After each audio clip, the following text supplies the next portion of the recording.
Welcome to the After Dark podcast with Anthony James and Konrad. Episode 10, Edge of Tomorrow. Make sure to subscribe so you don't miss an episode. Hello, and welcome to the After Dark podcast. I'm Anthony James, and that's Konrad. Hello. That's him. Well, you might have noticed this week we are not doing Dark. No. Wait. I know I said I was going to make a joke about this bit, and I've already screwed it up. Let's rewind that. We're not. Do you want to do it again? No, that's fine. Let's carry on. All right, okay. The listeners will understand. This is raw. This is ready. Yeah. We're going here. We're going. Join us as we journey inside the bit. So basically, this is the first time we've done anything on this podcast that isn't Dark related, and we've already went off the rails. Yeah, well, literally one of the first things I said to you was like, "Oh, it'd be funny if I make a joke about how I thought we were doing Dark," and immediately forgot. So we're off to a good start. Which is hilarious because we never actually talk about what we're going to say in the intro, and the one time that you did, yeah, it just completely didn't work. Everything is off the cuff, and yeah, well, that goes to show me don't plan things ahead of time. Just let it flow. Exactly. Right. Anyway, so just to sort of get the formalities out of the way, subscribe to the YouTube channel if you want to keep up to date with the podcast every week. Usually we're doing Dark episode by episode, the Netflix German TV show. If you haven't seen it, start watching it, and you can go along in our podcast with it. Konrad has never seen it before, and he gives his thoughts on it. This episode, however, is going to be a bit different. But before we get into that, can you please subscribe on the audio podcasting apps? That would do us a huge favor. Give us a little review. 5-star wouldn't go amiss. Apart from that, I think we can get into our first ever non-Dark podcast. Woo! Yeah, let's do it. Oh, let's break it down! This week we're doing the film Edge of Tomorrow. Now, I had never seen this film before, and Konrad had. And when we were trying to come up with a film to do that was similar in the same realm as Dark in terms of, something to do with time in some way. So this is that. So Konrad, what made you want to do this film in particular? Well, I think it's quite a light-hearted take on time travel, which makes it a bit of a departure from Dark, but it has some similarities, and it's kind of, I suppose, and it's there are some like darker moments in it which make it slightly similar to Dark, but it's also just a good movie. It's sort of like Groundhog Day meets Starship Troopers, and I like both of those movies. So I felt like thematically it's appropriate, and it's a good ripping yarn. Yeah, I think ripping yarn is the perfect thing to use for that. Like, the film is, if you didn't know, is a film starring Tom Cruise and Emily Blunt, Brendan Gleeson, Bill Paxton, and it's about a soldier who basically gets told that he needs to go and fight on the front lines against an alien species that has invaded the Earth. And now I think actually, Konrad, what I gained from it, he usually is like a recruiter for the army. He's like a kind of a former advertising agency man who joins the army when the alien invasion happens because his firm goes bust. So he's kind of established as a scumbag early on, and kind of recruits for the army without ever having seen active combat. And then, wouldn't you know it, he ends up getting thrown into active combat and dies. Yeah, and like, to be honest with you, at the start of the film, Brendan Gleeson is like the general. And Brendan Gleeson fits the role of a general very well. I had forgotten that Brendan Gleeson was in this, and when the film starts, it's sort of like, okay, like news articles or news stories about aliens. Oh, and then you mean sort of exposition? yeah, like news exposition, and then stuff about aliens, and then wham, Brendan Gleeson on the screen, being as Brendan Gleeson as he possibly can. Yeah, I love that I saw Brendan Gleeson in it, but the first thing I thought of whenever Brendan Gleeson, the general, came on the screen was, oh my God, I can't wait to see him in that film where he's playing Trump soon. Have you seen the trailer for that? No. Yes. He's playing Trump. He's playing Trump, yeah. Oh wow! So I think it's called like the Comey rule or something. So James Comey. There was a whole thing about him. He used to be the head of the FBI or something like that. Yeah. Any American listeners can correct me if I'm completely wrong. But he came out and sort of wrote a book and stuff. And apparently, like, there's a whole we'll have to watch the film to find out exactly what happened. But it was a whole thing with him and Trump where Trump was demanding loyalty. Yeah, So no, it well, seems really cool. But Brendan Gleeson as Trump, the reason why I bring this up is because, to be honest with you, I knew eventually they were going to make a film where Trump was going to be in it. And I always thought to myself, who would be a good Trump? The person I thought was going to be, who I thought should be Trump is, Dr. Octopus from Spider-Man 2? oh, I Alfred can't remember his Molina? name. Something? Alfred Molina, that's it. Yeah. Yeah, I thought he would be a good Trump, but I just everyone watching this right now, go pause the podcast and watch the trailer for the Comey Rule, and literally just watch it to see Brendan Gleeson as Trump. Alfred Molina would need about 30 pounds of prosthetics to look like Donald Trump. Like Brendan Gleeson, like has the look at least. Yeah, he does. You're right. I think I watched a film, actually a film about time travel, actually, but I can't actually remember anything else about it. Starring Alfred Molina? Oh, he was in it. Yeah, he was a cop. It was a recent film about a. I know I can remember. I can't remember the title, so no matter what I say, it's just going to be leading you down a rabbit hole. Yeah. But it made me think Alfred Molina would make a good Trump. But anyway, Brendan Gleeson's in it, and he's the general. And it was funny to me at the start of this film. Straight away, Alfred Molina. No, You got him on the brain. So Trump, i.e. Brendan Gleeson, the general, he basically just right away, before you have any chance to get to know Tom Cruise as a character, is just saying, right, you're going to war tomorrow. Yeah, he seems like I mean, they both seem as bad as each other, to be honest. You know, like Tom Cruise or what's his name? Bill, I've forgotten his surname now. I've got it written down. William Cage. Oh, William Cage. Bill Cage, yeah, or Bill Cage is, he's introduced flying in to Whitehall, like with his hat over his eyes, looking like he really can't be bothered with today, and he seems bad. And then Brendan Gleeson, who, as you say, it's kind of always lovely to see him in a movie because he's a really good character actor. You always know what you're going to get with Brendan Gleeson. It's normally always good, and he can do anything from bloody Agamemnon through to like Calvary. The Guard. Yeah, or the Guard. Yeah, he's got a lot of range as an actor. So it was lovely to see him in this, and he just kind of plays a disgruntled general who is absolutely convinced that what he's doing is right. Yeah, exactly. And it turns out he was right to send William Cage in, because if he didn't, exactly, it was all part of his master plan. Exactly, he knew what was happening. But just to sort of put a bookend on this first section, just to let you know, the film, in terms of how successful it was, it did make a profit, but it's considered widely to have not done as well in the US as it should have. It had a budget of 178 million, and 100 million of that was on advertising. Now, it made 370 million worldwide. I think it made around 100 million in the USA. So that's a huge amount coming from worldwide profits. Now, This is why I mentioned that. Whenever the film came out, it was called Edge of Tomorrow. And because it was seen not to do as well as they wanted it to at the box office, they actually took the tagline, Live, Die, Repeat, and they blasted that on all of the advertising everywhere for the DVD release. So Live, Die, Repeat is what they started. It started looking like it was called that. Now, the director, Doug Liman, or Lyman, I'm not quite sure how to pronounce it. I think it's Lehman. Lehman. Yeah. So, Doug Liman, who we'll talk about in a moment, I'm sure, when we talk about sort of his past work and things, he and the other producers have always said that the name is Edge of Tomorrow. It doesn't have a different name. Live, Die, Repeat is just a tagline. However, if you on the DVD case, Live, Die, Repeat was actually on the spine, as well as that. If you go to the like Amazon Prime is where I watched this on this time.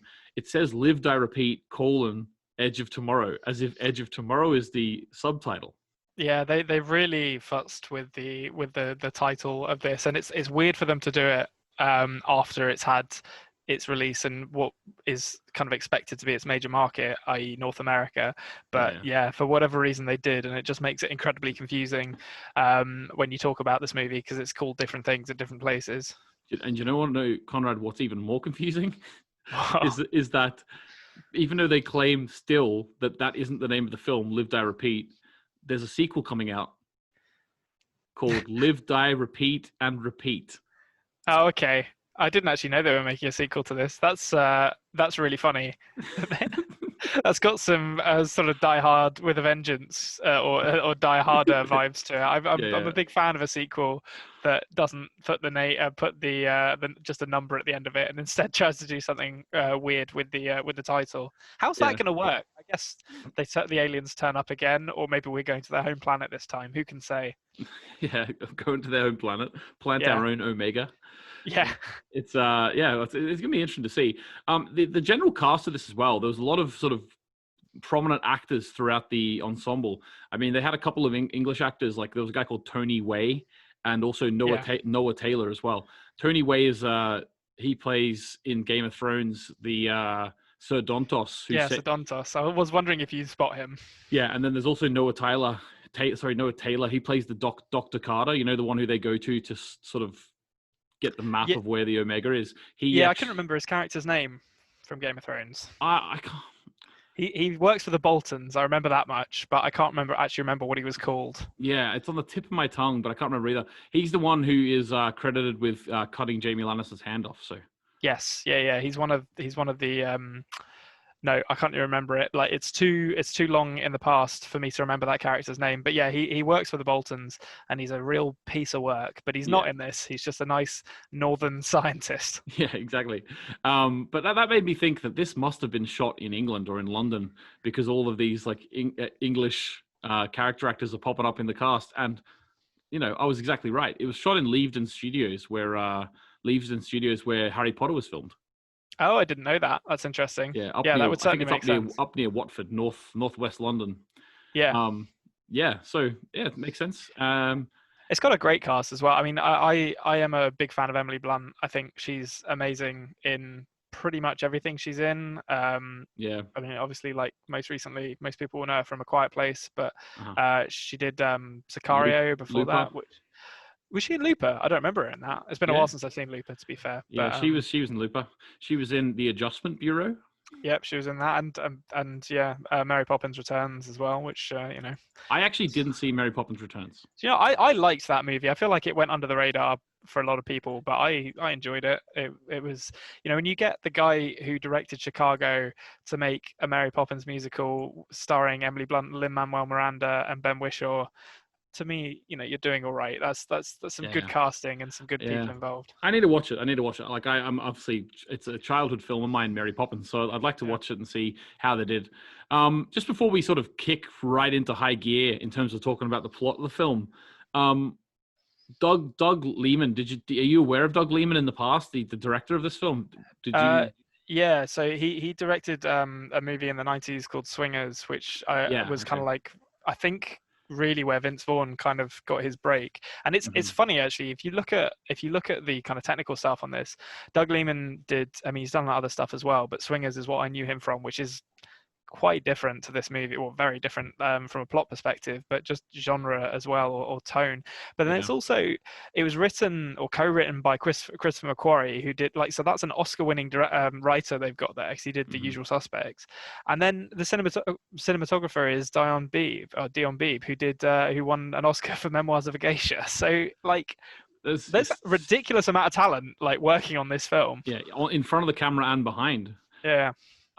Yeah, and to be honest with you, whenever Conrad asked me to watch this, I generally thought, oh, it's just going to be like a general Tom Cruise action film, and you know what, it is. But at Yeah, it is. But at the same time, it did feel quality. Like it felt like it was doing what it wanted to do really well. Yeah, I just feel like you can feel making a movie is difficult, and it's really easy to balls up even like a relatively sort of standard action movie, which, to be honest, this kind of is. If you take away the sort of time travel conceits at its core, but Mhm. it's a good example of how to do that really competently, and you know, it's easy to see how they did it competently because there's talent up and down the movie. Yeah, exactly. I just wanted to point out one of Doug Liman's previous films that I don't know if you've seen, and I haven't seen it. In Skippy 2007. Jumper. No. Okay. I'm not even going to mention that. Mr. Blankface Christensen. I don't like sand. Anyway, so in 2017, he directed a film called The Wall, and in the Wall, it's about like two snipers who like are shooting each other from either side of a wall, right? Okay. But it has a. I know I never heard of this film before I started like looking at Doug Lehman's career, but it prominently features John Cena. Oh, really? Yeah, so I maybe want to check that out now, considering John Cena is going to properly go. Even though he's already a huge star in terms of films, he's probably going to go into the rock stratosphere after the Fast and the Furious 9 coming out soon. Oh yeah, and I'm sure he's after some of that rock money. Yeah. Considering how much money, this is probably going to make me some or earn me some pissed off comments, but The Rock is yet to really make. He's made a couple of decent movies, but he's somehow managed to become like the highest paid male star in Hollywood, despite making nothing but garbage movies. Yeah, it's true. San Andreas, what were you doing? Like, I'm sure we can do a podcast on the Rock's films one day. Yeah, finally we can talk about Welcome to the Jungle. Yeah, exactly. Welcome to. Oh, geez. Okay.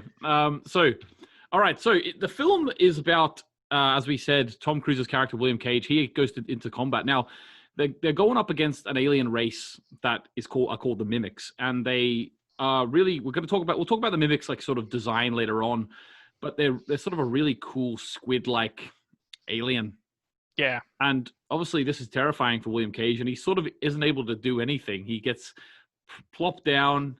There's like a great performance by a Master Sergeant Farrell, who's played by Bill Paxton, and Bill Paxton is sort of chewing the scenery. He's just so over the top, you know. Yeah, he's kind of. I feel like he's channeling. I can't remember the name of the actor now, which is really annoying. But the guy who played Apone in Aliens, which obviously Bill Paxton was also in. I feel like he's kind of channeling that performance there, and turning out this brilliant drill sergeant performance. Yeah, and he's just so over the top, and he sort of takes he takes William Cage sort of and makes it. In the beginning, I actually thought that he was listening to Cage, and I thought he was going to actually going to take Cage away and sort of listen to him, but he actually just went, yeah, no, you're going into war as well. Like everyone seems to know this guy and just be like, no, you're going to war, and they all seem to be crossing their fingers that he's going to die too. Yeah, they're all, which to me, the sort of combat rigs that they're equipped with, which, by the way, seem like an absolutely terrible idea because they don't do anything. Like everyone dies the moment one of the mimics attacks them anyway, so they might as well not wear a gun. Them. Yeah, so you might as well just give them a gun and let them be quicker on their feet because that suit does nothing. But those also seem quite expensive. I think they're able to jump higher and run faster and stuff as well. But yeah, and they can land like. From like higher falls without it damaging their legs or whatever, so there probably is a reason for it, but yeah, this opening is great. It has that kind of Starship Troopers vibe to it, where you feel like there's just these sort of you zoom in on a squad of individuals who we get to know over the course of the movie, but there is this sense that it's just people getting thrown into the meat grinder. Which I'm a big fan of in something that's I don't feel it does it as kind of effectively as Starship Troopers does, where that really nails that sort of satire of a sort of military dictatorship that this doesn't really get into, but the same kind of tones are there. Yeah, cool. Exactly. So Cage actually gets shipped out, and when they get shipped out, they're actually flying from England, and they go over the cliffs of Dover as well. Did you notice that the cliffs of Dover appear? So yeah, they're going out over the cliffs of Dover and over to France. And in the scene where they land in France, it is obviously a direct callback to D-Day. Fort Normandy. Yeah, D-Day. And even to the point where I felt like maybe not, it wasn't obviously nowhere near shot for shot, but I felt in terms of the thematics of it, they were drawing from Saving Private Ryan in a big way. Yeah, I think that there's a lot of the way it's shot predominantly is quite low down to the ground, sort of focusing on the individuals, which gives it a sense of scale, and kind of puts the viewer in the heart of the action in a way that you don't get if you kind of shoot from above. Although they do a couple of like helicopter shots, but it's really well done, and it's kind of, there's a flow to that action sequence. Which gives it a lot of impact in when you see people that you've just met dying, particularly before you know what the time travel loop is, or where the time travel loop is going to come into it. You're seeing these characters you've just met just biting the dust, and Yeah, the way it's edited is really smart because it allows them to return to the scene over and over again. You get to learn like the bits that are coming before you get to them. Yeah, exactly. And I really liked as well. They sort of they tried to do something like a little bit sort of stylistic, but like okay, so what they tried to do for a long time, they didn't show us the aliens. Yeah. And like, so you could think about like the A Quiet Place, for example, that didn't show the monsters for like a good hour and a half. And then you think about the Dunkirk, which I don't think in Dunkirk there's one Nazi appears. I don't think you see a Nazi Yeah, I don't think once so. in the whole of Dunkirk. So in Edge of Tomorrow, I was like thinking, oh, they're not showing the aliens. Oh, cool, this is cool. So for the first like 10 minutes, and then even like 5 minutes of this first action sequence, there's no aliens. And then it's like all of a sudden they were like, right, we've done our little stylistic not show the aliens thing. Let's just show them all the time now. yeah, they kind of cash in that check pretty early, to be honest. Yeah, they cashed it in pretty early, and I was like, oh, this is really cool. Are they going to do this? Because it seemed like they were avoiding showing them, and then just like a minute later, it was like, no, here they are.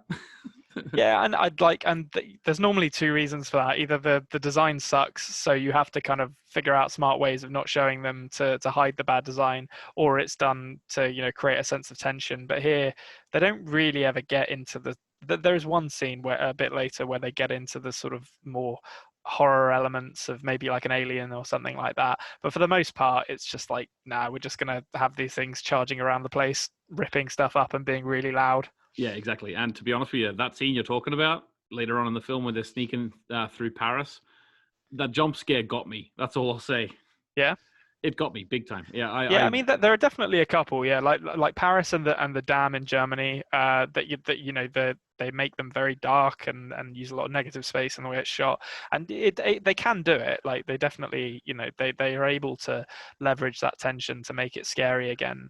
But yeah, they do it pretty sparingly. Okay, so I'm sure the listeners can realize we're delaying the talking of the loop. We'll get to it in a minute, I promise. But before we get there, I want to talk about Emily Blunt's character for a second, just in terms of the way we're sort of introduced to her. Yeah. Emily Blunt's character is called Rita, and she is sort of the big main superhero, if you for a want of a better term, of the army. She's like the head, sort of like the best killer of these aliens, and she's a hero of a battle previously. I can't actually remember where the battle previously was. As Verdun, the Angel of Verdun. Oh yeah, Verdun. Yeah, she's the Angel of Verdun. Yeah, and she is this badass sort of warrior who carries a massive blade. Yeah, she gets a sword, and for some reason. Yeah, so so the blade made me immediately think. I was like, this is like Final Fantasy. Like it's literally like that thick. It looks like a Buster sword. Yeah, it's huge. And then that made me think, like, is this is just reminding me like of an anime. And then I looked it up, and this is actually based on a manga. Oh, is it? I didn't know that. That's interesting. Yeah, it's based on a manga called All You Need Is Kill by That's a great name. By Hiroshi Sakurazaka. Okay, I've not heard of that, but that's hilarious as a title. And I mean, yeah, there are definite there's definite kind of anime qualities to this in terms of like mech suits with shoulder mounted missile launchers and chopping up aliens with swords. But you get the way she's introduced is great. She comes across as a badass in just the way she's presented, and all of the guys in her squad have those like full face masks with like skulls printed on them, just to let you know that they're the real deal. Whereas her squad are just a bunch of jabronis who get that one guy. I can't remember the actor's name now. It's Tony Way. When he gets into his suit completely naked because he says he needs to breathe, that would chafe so much. Like there's raw metal there. Like you need something between you. Like we learned that in the Middle Ages. Yeah, a bit of chainmail or something at least. Yeah. But I just love. I actually looked up. I did a bit of reading about the film. The reason she has a blade is because apparently that's because. So you find out whatever happens to William to make him loop, which we'll talk about in a minute. She is looped in the past as well, and apparently she has a blade in the manga.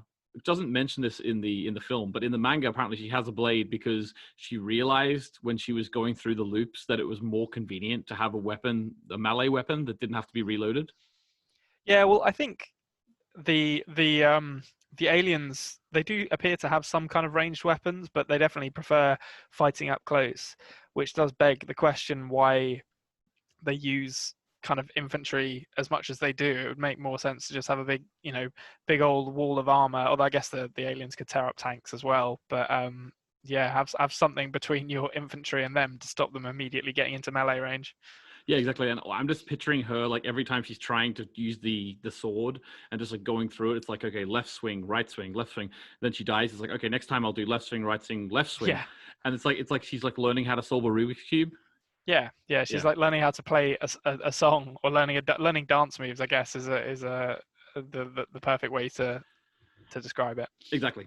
Okay, so whenever William Cage gets plopped down onto the beach, he actually ends up being in a way cornered, or basically has to kill one of the mimics. Yeah. And it turns out that the mimic he kills is a special mimic called an alpha. That's only 1 in 6.8 million of the mimics.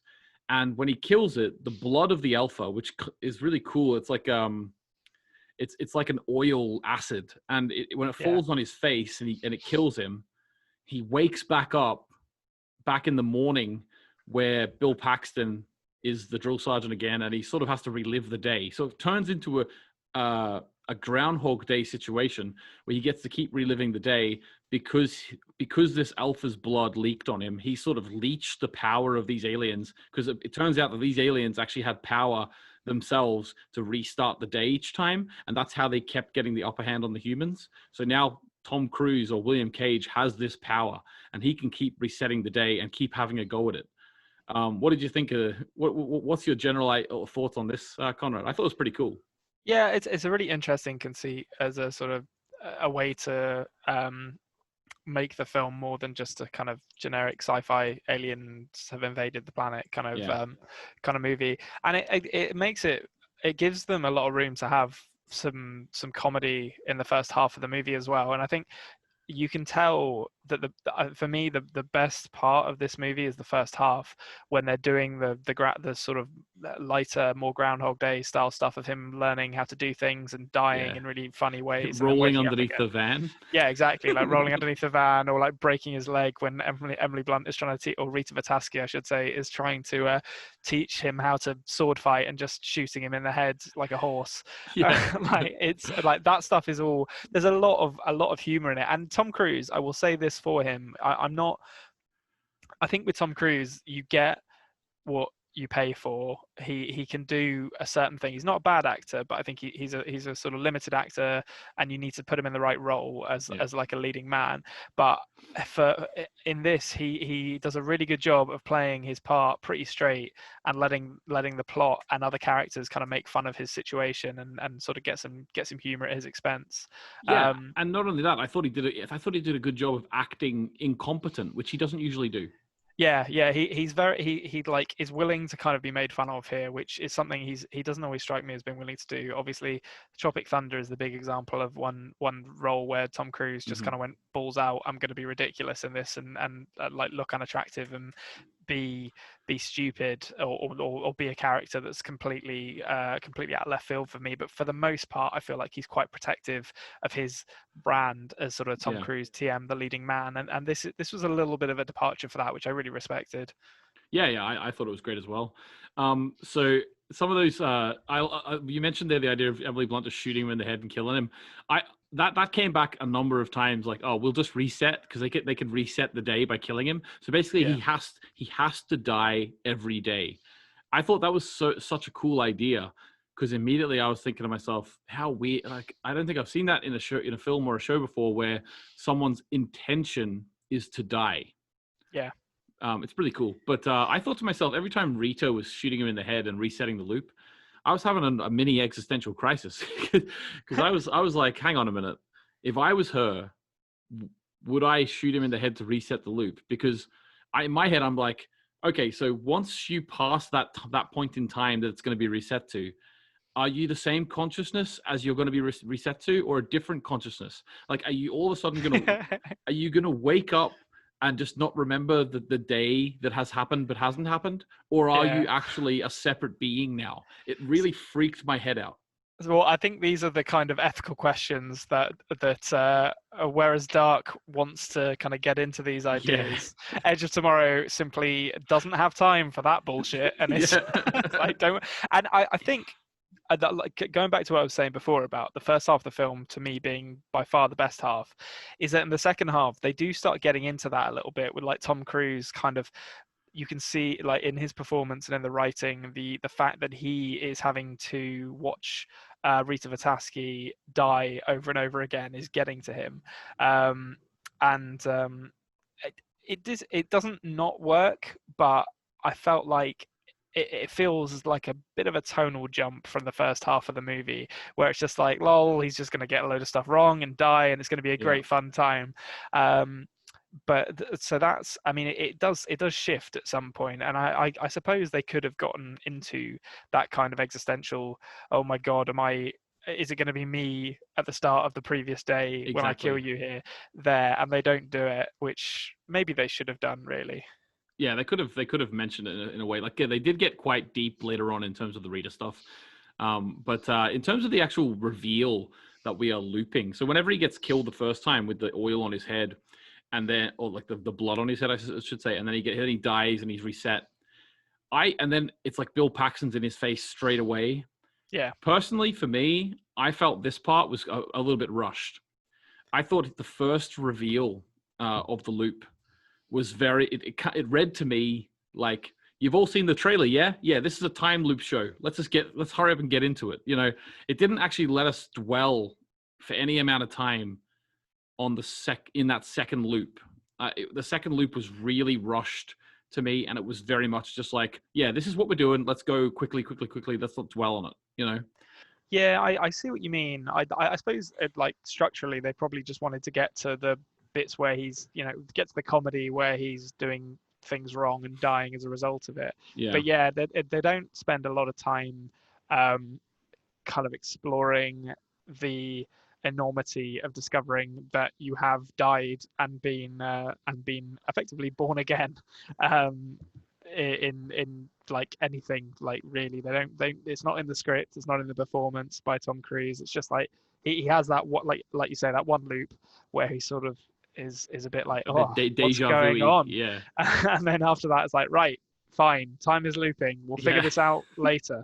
Yeah, exactly. Yeah, so it's a bit like that. Having said that, the way that they did the loops in general, I really enjoyed. Like, I like there's little subtle hints in costume and stuff. Like in the first loop when he fell down, his visor of his suit broke off. The second loop is he sort of knows he's going to fall, so he's able to correct himself a little bit. And the only difference when he fell really was that his visor didn't break this time. Like, so there is little things that they're doing there, which makes it really, really cool. I liked as well that sometimes, like whenever he was trying to escape to go and find Rita, he was like, they were doing push-ups and he rolled underneath the truck. Yeah. I love that he died and then it just showed him trying to do it again. So then he rolled underneath the truck again. I like that it wasn't until about 20, 30 minutes later in a different loop that we saw what Bill Paxton and the rest of the fellas were doing in that loop whenever he rolls away. So we see, it reveals little bits as we go through, which is really cool. I really like that.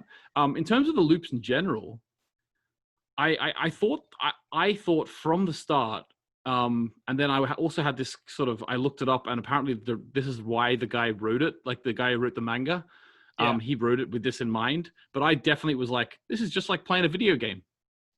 Yeah, I mean, it has a sort of Dark Souls quality to it, where it's sort of resetting each time you die, I suppose. Yeah, well, and I looked it up, and the guy who wrote the manga actually came up with the idea from that idea, the idea of dying each time in a video game and it keeping going until you beat it, which I thought was really great. And then I thought that led me to thinking, like, Rita then is kind of like your older brother or sister who has already beat the game. Yeah, and can guide him through. Can guide you through, yeah. Well, and that is there. I have to say, for McQuarrie's screenplay, that like it's very. There's not a lot of fat on it. Like, it gets the job done in terms of guiding you through. So talking about Rita Vataski being like kind of the character to guide you or like kind of give you little hints as to where you need to go next. She's normally the one who's given them, but her figuring it out immediately that he's in a time loop and saying, come find me when you wake up, is the first of many kind of little moments from her that are thrown in that hint at the next thing that's going to happen. So like she's the one who like points out the MacGuffin thing that they can stab into his leg later on in the movie, like and she's the one who points out like the visions or mentions the visions, and she's the one who mentions like blood transfusions taking the power away from you, and that so she is kind of guiding him through the experience with some of the expository dialogue that she gets, but it never feels, maybe it's Emily Blunt just being great, but it never feels sort of heavy-handedly like exposition to me. It normally feels quite in character for her to say these things. Yeah, it was great. And like, I don't think the film suffered for the general action movie of like, oh, that didn't work. Hey, did you know that we have this other thing, which we have this transponder that we can use? Oh, why didn't we mention this the first time? Oh, it doesn't matter about that. We have a transponder. So the film doesn't suffer for that, I found. I even though I noticed it, I wasn't yelling at the screen, why do they have this now?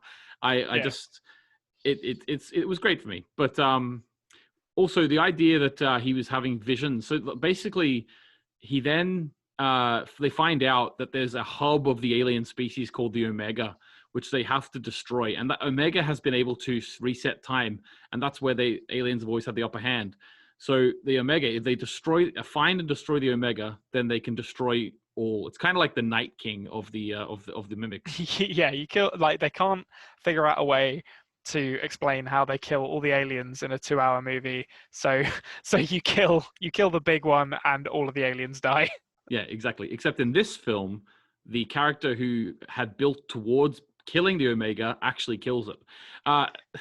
Yes, yeah. little jibe at Game of Thrones there.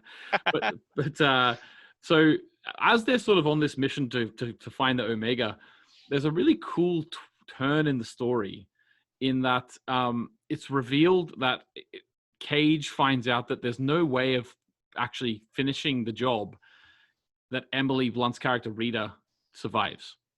And I love this scene when they go to like the barn or like the farmhouse in France somewhere, and like they sort of, he wants to stay the night and stuff because they have a helicopter, and it's revealed. Like, this is one thing that they did really clever in the film, and I wasn't expecting this level of cleverness in the film, in that we'll see them do something for the first time, except I keep saying Tom Cruise, William Cage is sort of commenting as they go, or even just revealing later that he's already done it a load of times.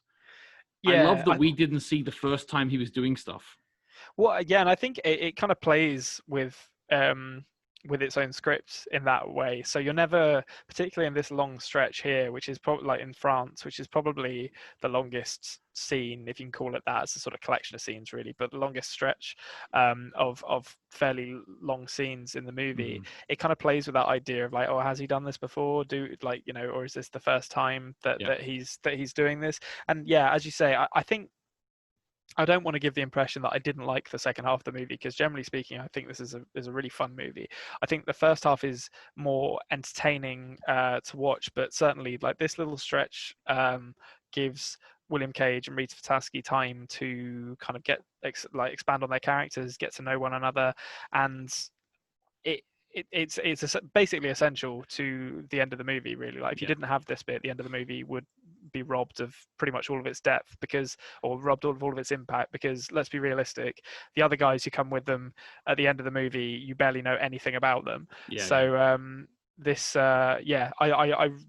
little stretch in France reminded me a bit of A Quiet Place, actually. Obviously it came before A Quiet Place, but it had that same kind of feeling of driving through a sort of abandoned countryside. I made a note that it reminded me of Children of Men. So basically same idea. But it's this is one of the stronger, despite the second half not appealing to me as much as the first. This is probably the strongest set of scenes in the whole movie, I think, the stuff in France. Yeah, it is definitely a tonal shift from the start of the film. That's for sure. There was also sort of a little bit of like a 50 First Dates thing kind of going on. where Tom Cruise was sort of like getting a little bit more information out of Rita every loop, and Yeah. it seemed like he was actually lying about like her middle name and stuff to try and get her to tell him, so he would learn stuff for the next loop. Actually, Yeah. that brings me onto something, right? This Okay. is a hilarious idea. So, what did you think? Like, was like whenever they went to the general to get the MacGuffin, which to Yeah. to stab in his leg, and everything went well, and the secretary came in. And he starts naming the secretary's like date of birth and like her middle name and her Yeah. husband's friend's name is this. I thought to myself, like, was there literally a loop where William Cage went and he just like quizzed this woman on her life? You know? God, I mean, we don't know how long that loop lasted because I think I'm trying to remember where it was, but I think in an interview with the writer of Groundhog Day, they asked him how many loops Bill Murray's character went through, and he said something like it was the equivalent of like 1,000 years that he spent like trying to get his relationship with Andy McDowell right. That's So crazy. there's every possibility that William Cage lived for 30 years as this woman's best friend and confidant, Yeah. and like learned Yeah. everything there was to know about her and her husband for this moment. Yeah, I love that idea. Yeah, Mental. he fell in love in one of them with her daughter or something, given Tom Cruise's penchant for dating women like 50 years younger than him. Yeah, exactly. And even if actually, I read as well that Tom Cruise recommended Emily Blunt for the role because he'd always wanted to work with her. And I was like, Yeah. I don't know why, but action stars, whenever they say they really want to work with a female actress, I'm always just like, oh, so you want to kiss them at the end of the Yeah, film? yeah, exactly. See right through your plan, Cruise. Yeah, exactly. Yeah, so I've just forgot my notes here. How did Cage find out the secretary's birthday? Yeah, so Yeah. I love the idea of him just like moseying up to her and like, being best mates with her for 30 years. Yeah, cuts forward to them both like in their 70s and him like sitting by her bedside for her 70th birthday, presenting her with like a book that she loves or something. That's probably what the sequel will be about. Yeah. It's a completely different plot. That's great. Okay, so in terms of the mimics, we can talk about like the mimics in general, the aliens. Yeah. In terms of the design, what did you think of the design? I think they're pretty good. Like I think a lot of alien design in modern sci-fi movies can be quite lazy. It's like, oh, they're kind of black-skinned with like slimy Yeah. bits, and like they have some kind of glowy eyes or something. And the design here does fall into a couple of those tropes, but I think Yeah. the sort of the things that really stood out to me are the sort of way they move is very kind of squid-like, which is cool, Yeah. and the effects they put around the sort of air around them when they're communicating to each other, where there's kind of a distortion effect on like the air around them, like they're emitting a shockwave, which I thought was really cool too. That is cool. Yeah. So yeah, I thought they were pretty good, generally speaking, and the Omega is great and looks horrible.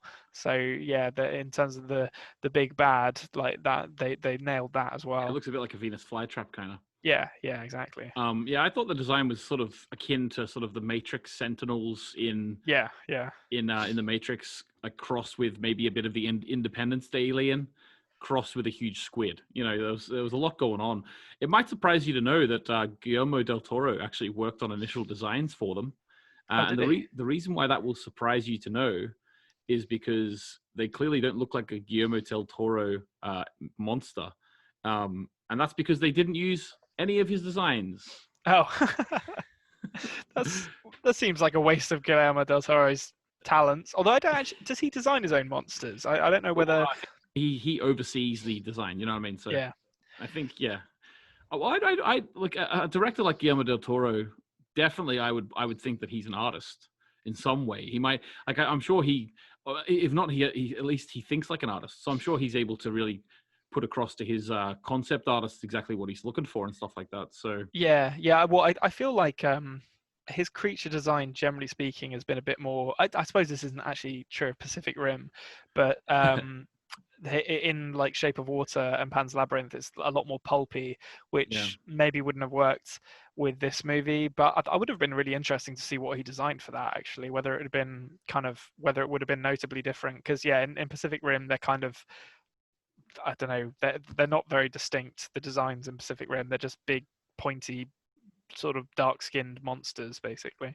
Yeah, but also Guillermo del Toro said Pacific Rim was one for you, and now I get to make one for me. Which, And then he went off and made The Shape of Water. yeah, exactly. Yeah, yeah. Finally, I can have an amphibian man have sex with a woman, a human woman.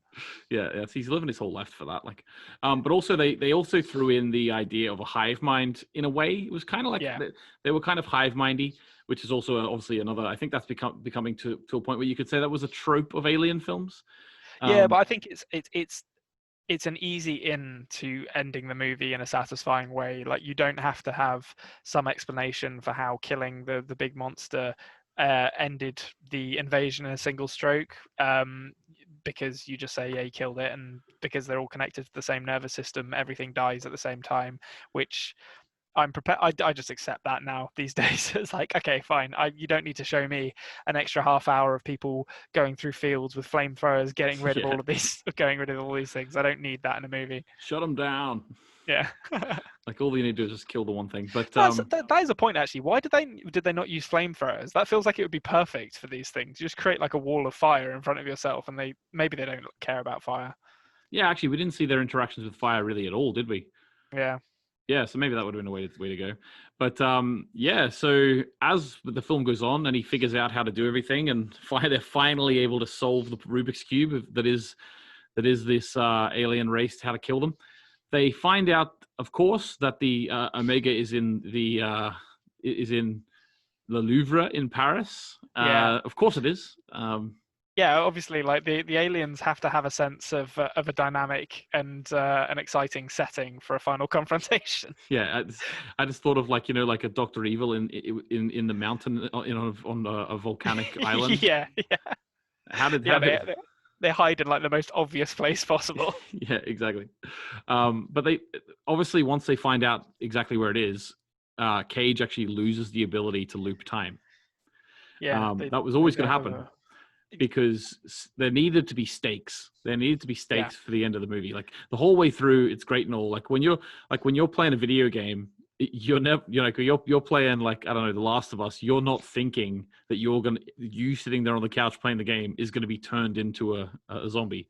So they actually, I think it was Hideo Kojima, the guy who made Metal Gear Solid, did actually have an idea back in the PS2 era for a game where once you died a certain number of times, the disc would self-destruct. So that's about as there's a reason why that game was never made, I think. But yeah, but that's probably as close to this as we could get in terms of the video game metaphor. But yeah, they have a sort of, I guess it's like a little spy movie kind of section. It's quite fun, like you say, the scripts in this bit when they're in Whitehall with him like calling everything that's going to happen. Yeah, that's cool. And then the training wheels come off, and we have stakes, as you say. Yeah, the stakes. So then what they have to do is they have to go to Paris one time only. There's no loops anymore, and they have to kill the Omega. Now, when they're in Paris, they eventually they manage to get is it J Squad? They rope the J Squad. Yeah, they jobbers into it. Yeah, they rope the jobbers in. Job Squad. And they bring them along. I audibly burst out laughing whenever the guy, like, I don't watch action movies every day, but I've seen enough of them to know the tropes. And whenever the guy was like, "You go, I'll buy you some time," right? Yeah. I audibly laughed out loud. Yeah, I wrote down, "Time for noble sacrifices are us" here. Yeah.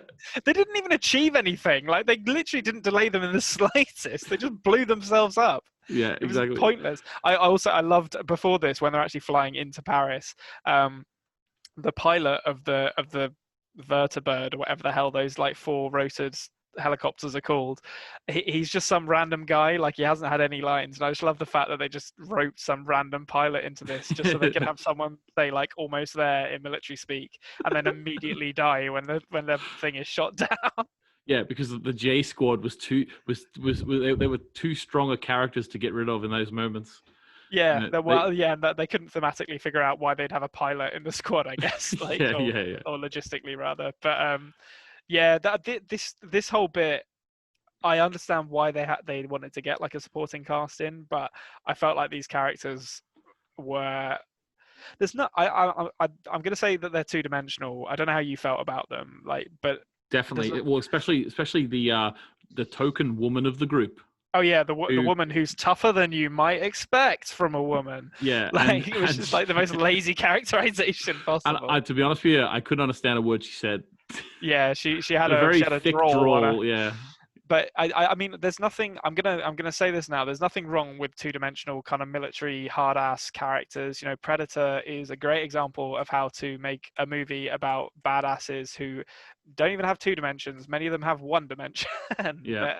But I felt like these characters are very, very shallow and aren't particularly well realized because, I mean, I guess you haven't really seen any of them do anything apart from, well, I guess like the English guy gets beaten up by Tom Cruise, who does like a kind of blind ninja fight thing.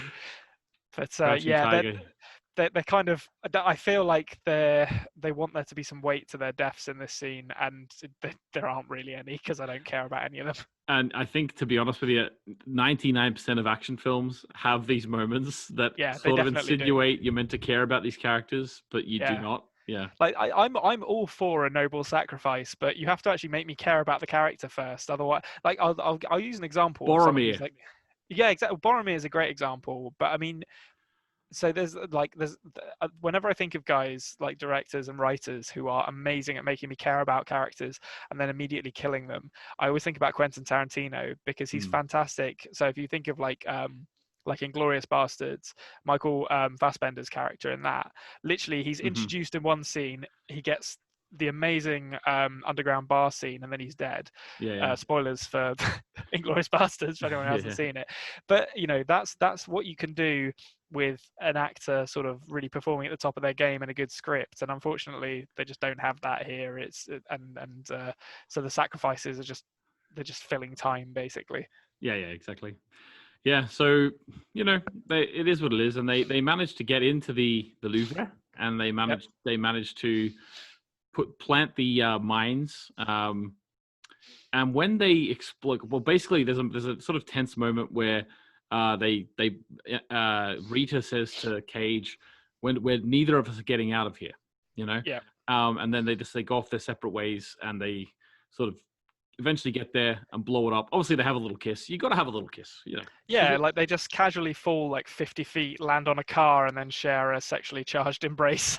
Yeah, even though she's only known him for about 20 hours at this point. Yeah, yeah.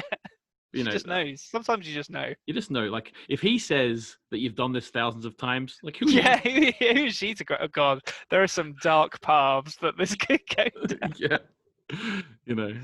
But yeah, so basically, basically, then they actually destroy the Omega.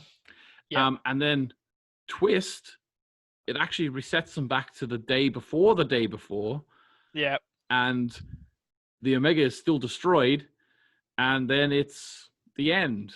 Yep. And they're all still alive. He doesn't really know Rita, although it ends with him going and, you know, manically laughing in her face. But apart from that, what did you think about this whole reset at the end of the film? Well, so I think one thing that I felt this movie really missed a trick on was the moment where Cage drops the explosives into the Omega's mouth, I'm going to say. Yeah, mouth.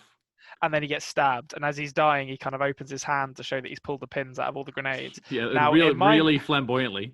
Yeah, in my mind, it would have been a lot funnier if he'd have flipped off the alpha that had stabbed him there. Like, that was a perfect opportunity for him to be like, boom, there you go, eat that.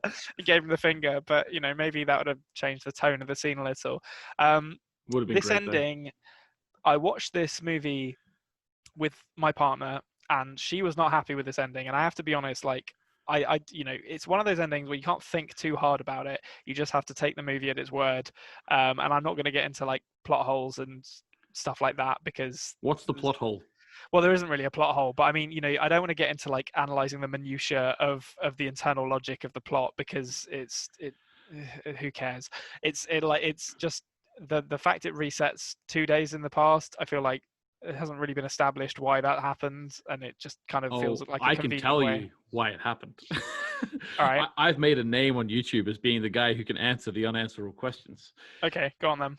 I think that because, so basically, right, every day at a certain time, 6 a.m., right, just like Groundhog Day, and that is the same time that Cage wakes up, by the way. It's the same as Groundhog Day, 0600. Every day, they have a backup at that time, the Omega, a backup. Okay. When Cage had the stuff leak on his head, he took the data for that day, right? So then whenever it was finished and it was back in the Omega's hands, they reset to the previous backup, which was the day before. Okay. That makes sense. No, but they would be resetting they'd still be resetting to the start of the current day, wouldn't they? I don't understand why they'd go to the one before. No, because that's Cage's day. That's corrupted. That backup is corrupted. Okay. That's in his body now. Okay. Even though they get it back because No, they he don't has a get it blood back. They get transfusion. back their ability, but they don't get back the backup. That's gone. That's gone forever. Okay. I mean, yeah. Okay, fine. I'll accept that, like at face value. I mean, that sounds plausible. Yeah. I think it's one of those things you just can't think about too hard, Well, I've got the answer. or think about it really hard, as you've done. Yeah, and and I've got, I think I've come out with the right answer there. Yeah, sure. I will forever believe that. yeah. I mean, it's fine. My the kind of writer in me, it just thinks like, they just wanted to have all the characters alive at the end so they could have a happy ending, Yeah. and they just work backwards from there. Yeah, they did what was it? An anti-Rogue One. Yes, yeah, like which yeah, it doesn't land quite as effectively as the ending to Rogue One. Although, I have thoughts about, like, not all positive thoughts about that movie, but that ending is great. But yeah, I feel like this it was a good ending to this. I thought, like, it's kind of bittersweet because no one will ever know, like, that it was him who did it, I guess. I'll be interested to see where they go with the sequel for this, though, whether it's still Tom Cruise. Yeah, I'd be interested in that too as well. And if, like, the aliens, they just invade again, it'd be interesting to see. Yeah, they just do it again, and there's some. Well, you can't have anything after Omega, so they screwed themselves with the Greek alphabet there, or Greek. Is it numbers? That's the alphabet. Omega. Yeah, Alpha, Omega is in the alphabet. Okay, Alpha, fine. Beta, Gamma. But Yes. Basically, William Cage. I was sort of having to think about the whole way through. I was kind of thinking about his hero's journey. So, if anyone's ever sat down to try and write a book or a film or short story, you're always sort of thinking about your hero's journey. And there is a well-conceived sort of rule system, I suppose, of a hero's journey. There is a particular person it's credited to, but to be honest, off the top of my head, I can't remember. But so whatever he was, so the idea of the hero's journey is that you start off in your own ordinary world, you get a call to adventure. You get taken into an unknown or a special type of world where it's out of your comfort zone, and then at the end you learn something, and then you return back to your ordinary world having changed, right? And I remember when this film started, and Brendan Gleeson sends Tom Cruise on his way. I thought to myself, "Whoa, that's very, very directly just showing us, like, okay, this is the hero's journey. You don't want to go on this adventure, but you have to. Off you go." And it was very, like, in the face. And the whole time I was thinking, like, okay, so clearly he's going to gain a respect for the soldiers. He's going to gain a respect for the actually active combat when you need to do it, which he did. And then I was like, okay, but is he going to eventually return to his same job? Like, is he going to return? Because the idea of the hero's journey is that you return to the familiar place having learned something. Little did I know that at the end of the film, he was literally going to return to the same point in time. Yeah, he could not more explicitly have returned to exactly where he started. Yeah, exactly. So it's very well realized, this, and it's a really kind of snappy script. Not necessarily in terms of the dialogue. I'm trying to think if there's any character that gets any standout dialogue. I think Emily Blunt probably gets some bits that I really liked, and there are some funny lines, although I don't know if they're funny moments. I don't know if they're necessarily on the page, or whether it's more the kind of chemistry between Emily Blunt and Tom Cruise that achieves those. But also one of the best intros to a character ever, like that yoga pose. Oh yeah. She is. talking about how the Job Squad don't really get any kind of introduction to make their deaths meaningful, Emily Blunt is kind of on the other end of that spectrum, where it shows how easy it is to get it right if you really Yeah. put your mind to it, which is not to say, I suppose I shouldn't say easy, how simple it is to get it right. But you have to think about things like, okay, we're going to have little news clips mentioning someone, we're going to have posters of them in the background, and then when you turn up, they're doing something really cool, like pulling off a yoga pose that requires incredible strength to do. And it's, And and she can actually do it. yes, yeah, I presume that was Emily Blunt in the wide shot doing that. I've got Yeah. no reason to believe it wasn't. Mhm. But yeah, so her character is probably outside of William Cage, probably the most well fleshed out, and it's great to see because Emily Blunt is a phenomenal actress. I love her in pretty much everything that she's done, and the fact that she did this is as resounding an endorsement of the screenplay and the process of making it as anything that I could think to say about it, really. Yeah, and I will say as well, before watching this film, I didn't picture Emily Blunt as an action star. Yeah. Even though I have seen films where she does do action in them before, but the introduction of the character, like as you say, through the news, and then all of a sudden seeing her doing this yoga pose and all, when she appeared on screen and started talking, I fully bought in that this is the hero of this army. Yeah. So it was really well done. And apparently in the reshoots, she was actually like a couple of weeks pregnant. Oh, really? Yeah, because apparently also it's a little funny story. I think I read this in the IMDb trivia, which is pretty cool. Apparently she was she was pregnant, and so when they came back for the reshoots, she didn't do any of her own stunts. But Okay. she had done almost all of her stunts in the original. The first time they what do you call it? What the first shoot, like the first stage? The first of, shoot. round of There's a shooting? particular term which I can't remember. But principal photography. So during the principal photography, she did her own stunts. But when they came back, she didn't. Now Tom Cruise obviously is someone who does all his own stunts all the time. So he was asking her like, "What's going on? What's going on?" And apparently she told him that she's pregnant. So Emily Blunt says that apart from her and her husband, who is John Krasinski, Yeah. Tom Cruise was like the only other person in the world at that time who knew that she was pregnant. I can imagine like Tom Cruise just being like a real bother and not leaving her alone until she told him what was going on. Yeah, come on, just jump out this windscreen with me. Come on, just Yeah, slam through what's wrong with you? Just slam through the windscreen. Just jump through the Louvre like with me and land on this car. Yeah, exactly. Yeah, so awesome. I don't know where the sort of trope has come from that landing on a car is fine. Like there's loads of movies where like it's like tables in wrestling. Like the kind of the cinematic language is now such that like falling 100 feet and landing on a car, it's kind of like it breaks your fall. I really want someone to make a film where someone like skydives and their parachute doesn't work, but then land on a car and they're okay. Yeah, and they're fine. Yeah, it's like, oh, thank God. This massive ball of metal and plastic was beneath me to break my fall. It's just that's something that actually is all over the place. Like people just jumping out of windows onto cars. I never actually stopped to think. Hang on, are cars bouncy? Yeah, they're like the roofs of cars are made exclusively out of rubber and cotton. It's a little known fact. I don't know why, but you know what image that just put in my head about people jumping out of the windows onto cars? What? I've no idea. It just put me into the head in the film Happy Gilmore when the air conditioner falls out of the window and lands on a woman. Mister, get this off of me, Mister.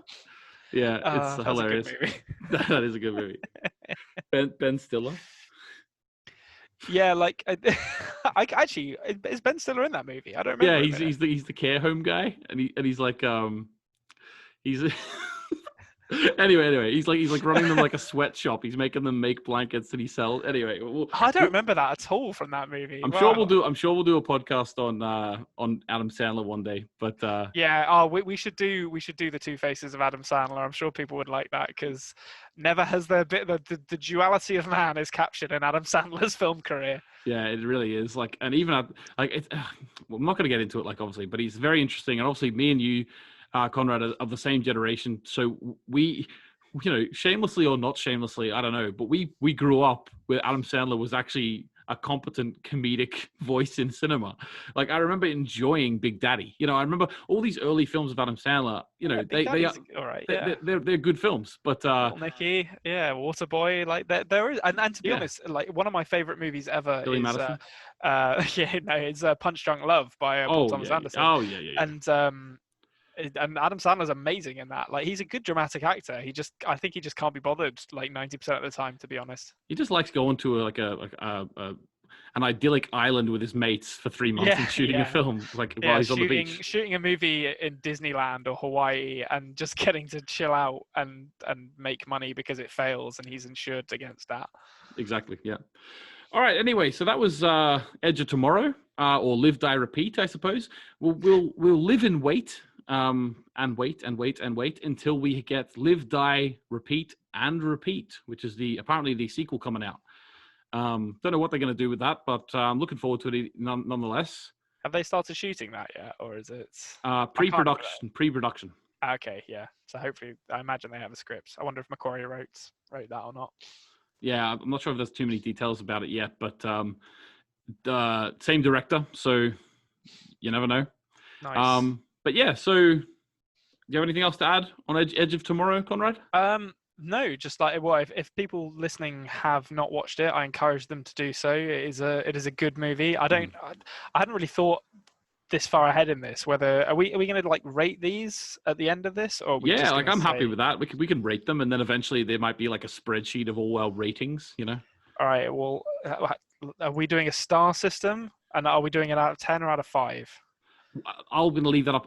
To be honest with you, I'm not really a star rating person. I will do it just for the sake of this. I'm sort of in the Mark Commode mold where I just like sort of saying whether I liked it and what I liked about it and what I didn't like about it. Having said that, I will rate it because why not? But having said that, don't judge mine and Konrad's ratings against each other. You need to wait and see what we rate other films to sort of put it in context of what we thought of it. Do you know what I mean? Yeah, absolutely. I'm a harsh rater out of 10. That's all I'll say. Well, I do my I'm just going on Letterboxd because that's what I do all my stuff on. So I do out of 5 stars. So I mean, if we were doing it out of 5, okay. I rated this one as I don't do half stars because half stars are for cowards. I rated this as a 4-star movie. So it's pretty damn good. Okay, I'll tell you where I am at it. Oh no, it's gonna be different. I already know that. We're not doing half stars, okay? You listen. If you want to do a half star, I'm not going to judge you for it. I'm just saying that they're. Of course you are. You just said I'd be a coward. Yeah, yeah, exactly. Right. So I'm going to go 3-star. Okay, that's reasonable. And I think if it was out of 10, I would have given it maybe a 7. Probably, to be honest with you, I still would have went for a 6. Because let's be honest, Konrad. I'm a teacher.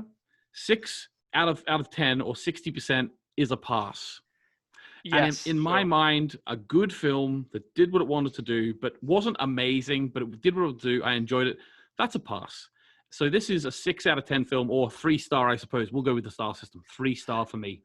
Yeah, see, the reason I don't like the 10-point system is I find for the most part the numbers 2 to 5 might as well not exist in a 10-star system. Like everything is either a 6 and above or a 1 or a 2. That's yes. That's why some people are going to disagree with my ratings, because if a film, if this is my 6-star, if this is my 6 out of 10 or my 3-star film, you can imagine a film that I still kind of enjoyed, but I didn't think was a very good film. I'm going to put it at like a 1-star or a 2-star or a 3 out of 10.